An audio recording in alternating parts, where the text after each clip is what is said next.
అన్నమయ్య జిల్లా తంబళ్లపల్లి నియోజకవర్గ స్థాయి తెలుగుదేశం పార్టీ సమావేశం రసాభసగా మారింది. జిల్లా ఇన్ఛార్జ్ మంత్రి జనార్దన్ రెడ్డి ఎదుటే కార్యకర్తలు రెండు వర్గాలుగా విడిపోయి బాహాబాహికి దిగారు.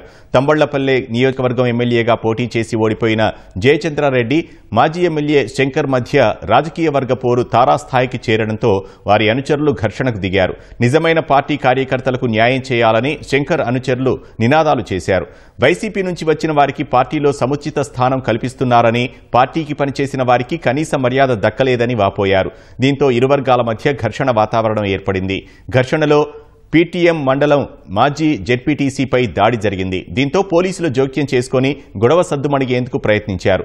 సమావేశం రసాభసగా మారడంతో ఇన్ఛార్జ్ మంత్రి జనార్దన్ రెడ్డి, జిల్లా టీడీపీ అధ్యక్షుడు జగన్మోహన్ రాజు సమీక్షను అర్థాంతరంగా ముగించారు.